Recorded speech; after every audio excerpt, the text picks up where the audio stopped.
ఒక ఊళ్ళో రాజ్యలక్ష్మి అనే ఆవిడ ఉండేది. ఆవిడకు ఆస్తిపాస్తులు చాలా ఎక్కువ. దానికంటే అహంకారం ఇంకా ఎక్కువ. ఆమెకు కార్తీక్ అనే కొడుకు, స్వప్న అనే కూతురు ఉన్నారు.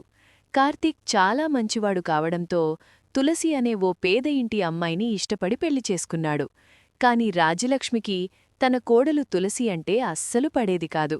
ఎక్కడో పూరిగుడిసెలో పెరిగిన దరిద్రురాలిని నా కొడుకు తెచ్చుకున్నాడు అంటూ అడుగడుగునా అవమానించేది. పాపం తులసి ఉదయం లేచిన దగ్గర్నుంచి రాత్రి పడుకునే వరకు ఇంట్లో పనంతా చేసేది. అయినా రాజ్యలక్ష్మికి, ఆమె కూతురు స్వప్నకి ఏమాత్రం కనికరం ఉండేది కాదు. ఏ చిన్న తప్పు జరిగినా సూటిపోటి మాటలతో హింసించేవాళ్లు. అయినా సరే తులసి ఏమాత్రం ఎదురు చెప్పకుండా అత్తగారిని సొంత తల్లిలా చూసుకునేది.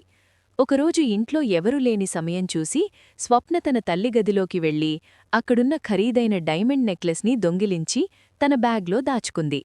ఆ తర్వాత ఏమీ ఎరగనట్లు బయటకు వచ్చేసింది. నెక్లెస్ కనిపించకపోయేసరికి రాజలక్ష్మి ఇల్లంతా గోలగోల చేసింది.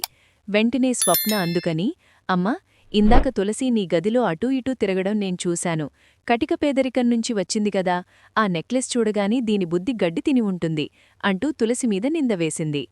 తులసి కన్నీరు మున్నీరుగా ఏడుస్తూ, అత్తయ్యగారు, ఆ దేవుడిమీద ఒట్టు, నేనా నెక్లెస్ తీసుకోలేదు అని ఎంత బతిమాలినా వాళ్లు వినలేదు. రాజ్యలక్ష్మి కోపంతో రగిలిపోతూ, దొంగముఖానివి, ఈ రోజునుంచి నువ్వు ఇంట్లోకి రాకూడదు అని తులసిని బయట ఉన్న సర్వెంట్ రూంలోకి గెంటేసింది.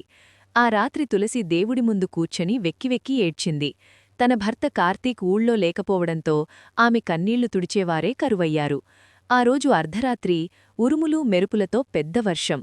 రాజ్యలక్ష్మికి అకస్మాత్తుగా గుండెనొప్పి వచ్చింది. ఎవరైనా నన్ను కాపాడండి అని నొప్పితో విలవిలలాడుతూ కిందపడిపోయింది. ఆ అరుపులు విని కూతురు స్వప్న బయటకు వచ్చింది. కాని ఆమె మనసులో ఒక స్వార్థం.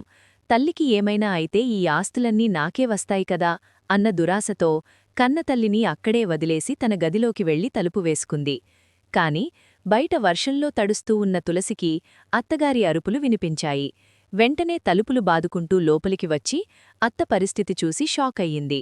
ఏమాత్రం ఆలోచించకుండా రాజ్యలక్ష్మిని తన భుజాలపై మోసుకుంటూ వర్షంలోనే రోడ్డుమీదకు వెళ్లి ఆటో మాట్లాడుకొని ఆసుపత్రికి చేర్చింది.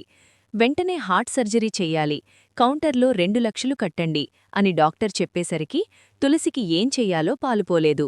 తన దగ్గర ఒక్క రూపాయి కూడా లేదు. ఆ క్షణంలో తులసి తన మెడలో ఉన్న మంగళసూత్రం చైన్, చేతికి ఉన్న తన తల్లికి సంబంధించిన పాత బంగాలు గాజులు తీసి డాక్టర్ చేతిలో పెట్టింది. డాక్టర్ బాబూ, ఇవి నా పుట్టింటి గాజులు.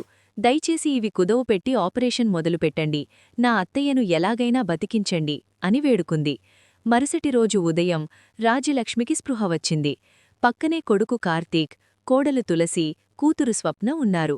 అప్పుడే లోపలికి వచ్చిన డాక్టర్, రాజ్యలక్ష్మిగారు, మీరు బతికి బయటపడ్డారంటే దానికి కారణం మీ కోడలే. తన బంగారాన్ని అమ్మి మరీ మీకు వైద్యం చేయించింది అని చెప్పాడు. ఆ మాట వినగానే రాజ్యలక్ష్మి షాకయ్యింది. రాత్రి తన సొంత కూతురు స్వప్న తనను వదిలేసి వెళ్లిన దృశ్యం గుర్తొచ్చింది. సరిగ్గా అదే సమయానికి నర్సు స్వప్న బ్యాగ్ పక్కన పెడుతుండగా అందులోంచి డైమండ్ నెక్లెస్ కిందపడింది. అసలు దొంగ తన సొంత కూతురే అని రాజ్యలక్ష్మికి అర్థమయ్యింది. ఆస్తికోసం కన్నతల్లినే వదిలేసిన కూతుర్ని చూసి అసహ్యించుకుంది. రాజ్యలక్ష్మి కన్నీళ్లతో తులసి చేతులు పట్టుకొని, నన్ను క్షమించమ్మా తులసి, డబ్బు చూసుకొని విర్రవీగాను. కాని ఆపదలో నా ఆస్తి నన్ను బతికించలేదు. నేను చీదలించుకున్న నీ ప్రేమే నన్ను కాపాడింది. పేదరికమంటే డబ్బు లేకపోవడం కాదు, మానవత్వం లేకపోవడమని ఈరోజు నాకు తెలిసొచ్చింది అంటూ వెక్కివెక్కి ఏడ్చింది. తులసి చిరునవ్వుతో అత్తగారి కన్నీళ్లు తుడిచింది. ఆ రోజునుంచి ఆ ఇల్లు ఆనందంతో నిండిపోయింది. మిత్రులారా, ఈ కథలోని నీతి ఏమిటంటే, నిజమైన ఆస్తి అనగా డబ్బు, నగలు కాదు, మంచి గుణం, జాలి, దయగల మనసు. పేదరికంలో ఉన్నా మంచి మనసున్నవాళ్లే ఈ లోకంలో నిజమైన శ్రీమంతులు. ఈ కథ మీకు నచ్చినట్లయితే దయచేసి మా ఛానల్ని సబ్స్క్రైబ్ చేయండి, లైక్ చేయండి మరియు మీ ఆత్మీయులతో షేర్ చేయండి. మళ్ళీ మరో అద్భుతమైన కథతో మీ ముందుకు వస్తాను. ధన్యవాదాలు.